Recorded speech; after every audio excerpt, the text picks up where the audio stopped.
جب امامت کی بات ہے تو امتحان کس بات کا تھا؟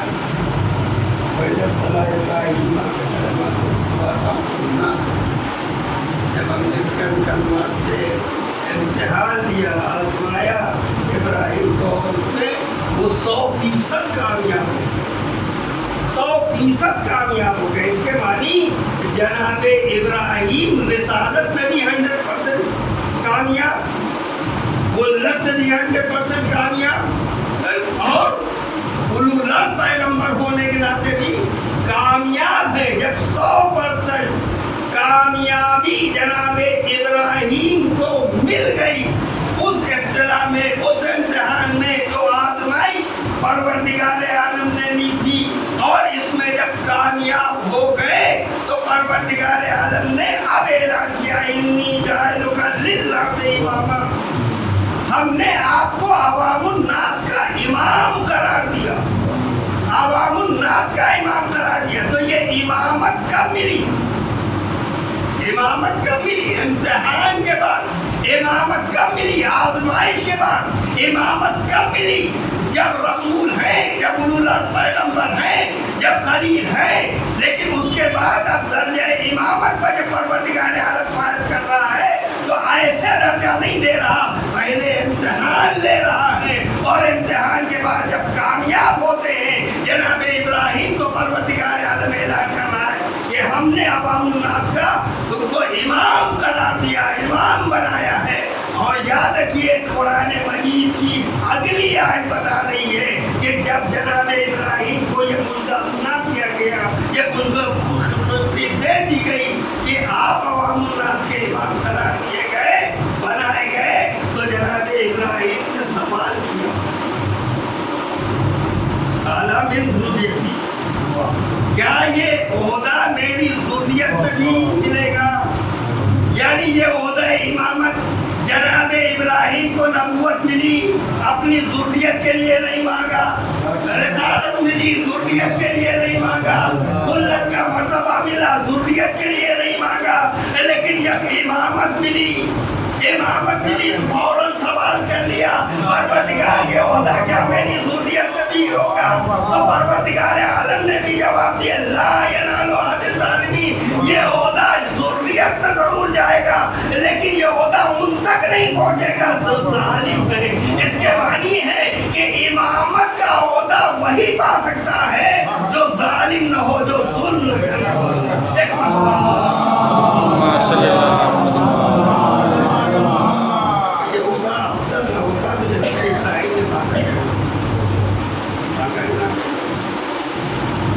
ایمان کے معنی ہم نے کہا کہ آگے آگے صداقت میں کون آگے ہوگا؟ عبادت میں کون آگے ہوگا؟ امام ہوگا۔ علم میں کون آگے ہوگا؟ امام ہوگا۔ ریاضت میں کون آگے ہوگا؟ امام ہوگا۔ اس کے معنی ہر چیز میں جو آگے ہو اس کو امام کہتے ہیں، اس کو امام کہتے ہیں۔ اور امام ہوتا ہی اس لیے ہے کہ اس کے نقش قدم کی پیروی کی جائے، چاہے وہ مسجد کے 2 رکعت نماز کے لیے امامت ہو، اگر امام سے پہلے ہم نے رکوع کر لیا، اگر امام سے پہلے ہم نے سجدہ ادا کر لیا، اگر امام سے پہلے ہم نے نماز ختم کر دی، تو یاد رکھیے یہ نماز بھی باطل ہوئی، یہ نماز باطل ہو گئی کیونکہ ہمارا عمل امام سے پہلے انجام پا گیا۔ تو اس کے معنی ہے کہ جب 2 رکعت کا امام جو عوام الناس کا بنایا ہوا امام ہے، جب اس کے عمل سے ہم پہلے عمل کرتے ہیں یعنی ہم اس کی پیروی نہیں کرتے تو اللہ اپنی عبادت قبول کرنے کے لیے تیار نہیں ہے کہ چاہے تم خضوع اور خضوع کے ساتھ سجدہ کیوں نہ کر رہے ہو، رکوع کیوں نہ کر رہے ہو، قرات کیوں نہ کر رہے ہو، لیکن اگر اتباع امام نہیں ہے، اتباع امام نہیں ہے تو تمہارا یہ عمل قابل قبول نہیں ہے۔